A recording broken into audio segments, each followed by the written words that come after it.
శ్రీ గురుదత్త జై గురుదత్త దత్తక్షేత్రం ముక్కెళ్ళపాడు గ్రామం నూజెండ్ల మండలం పల్నాడు జిల్లా. ఈరోజు మన దత్తక్షేత్రానికి అయితే ఇటుకలతో అయితే ట్రాక్టర్ అయితే వచ్చింది. ఎందుకంటే మనకి నిన్న నేల భీములు అయితే పోసారు. దాని తర్వాత నేల భీముల పైన అయితే పిల్లర్స్ అయితే ఒక బాక్స్ పెట్టి అయితే పోసారు కదా. దానికి ఏంటంటే ఈ ఇటుకల ద్వారా అయితే బేస్మెంట్ లెవెల్ వరకు అయితే కట్టాలంట. మేస్త్రి గారు అయితే ఇదిగో చూడండి, ఈ విధంగా అయితే బేస్మెంట్ లెవెల్ వరకు అయితే ఒక మార్క్ అయితే వేసుకొని ఈ విధంగా వీటిపైన అయితే బేస్మెంట్ లెవెల్ వరకు కట్టడం అయితే జరుగుతుంది. మన దత్తక్షేత్రంలో జరిగే పనులు అయితే ప్రతిరోజు జరిగే పనుల గురించి వీడియో రూపంలో అయితే మీ ముందుకైతే తీసుకొస్తున్నాం. వీటిని మీరు చూసి అదేవిధంగా మీ ఫ్రెండ్స్కి మీ ఫ్యామిలీ మెంబర్స్కి షేర్ చేయండి. మీరు ఈరోజే ఈ ఛానల్ చూసినట్లయితే ఒకసారి మన ఛానల్ని అయితే సబ్స్క్రైబ్ చేయండి. ఎందుకంటే మన దత్తక్షేత్రంలో ప్రతిరోజు జరిగే పనులను అయితే వీడియో రూపంలో అయితే పెడుతున్నాం కదా.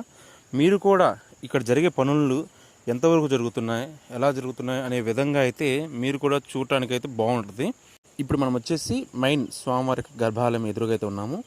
ఈరోజు జరిగే పని అయితే మనకి ఇటుకల ట్రాక్టర్ అయితే వచ్చింది.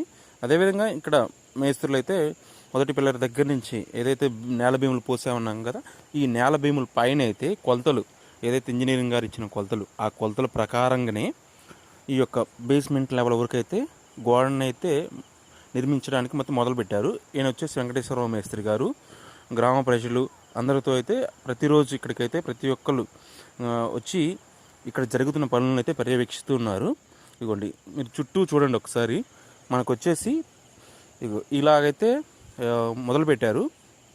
ప్రతిరోజు ఇక్కడ గ్రామ ప్రజలందరూ వచ్చి, అదేవిధంగా పులిపాటి రామారావు గారు కాంట్రాక్టర్ గారు, వెంకటేశ్వరరావు మేస్త్రి గారు, వీళ్ళంతా ఏంటంటే ఈ యొక్క పనిని అయితే ప్రతిరోజు పర్యవేక్షిస్తూ ఉంటారు. ఇక్కడికి వచ్చేసి ఇవ్వండి, పొద్దున చూశారు కదా ఎంతవరకు మొదలుపెట్టారు. ఇప్పటికైతే దాదాపుగా పని అయితే అయిపోవచ్చింది. ఇది బేస్మెంట్ లెవెల్ వరకు అయితే అయిపోయింది. ఎందుకు ఇంత స్ట్రాంగ్గా చేస్తున్నారంటే ఈ పనిని, మనకి వెనక వైపు దత్తక్షేత్రం చుట్టుపక్కల నీరు ఉంది. వెనక వైపు చెరువు, వాగు, మొత్తం చుట్టూ వాగు ఉంది కాబట్టి ఇంత పటిష్టంగా అయితే చేయడం అయితే జరుగుతుంది. ఈ యొక్క పనిని 20 పిల్లర్స్ దాదాపుగా వేయటం, అదే 15 అడుగుల లోతు అయితే తీయడం అయితే జరిగింది.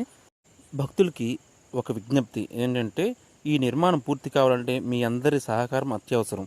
మీరు ఇచ్చే ప్రతి చిన్న విరాళం కూడా ఈ పవిత్ర కార్యానికి బలమవుతుంది. ధనం ఎంత అన్నది కాదు, మనసుతో ఇచ్చిన సహకారమే ముఖ్యం.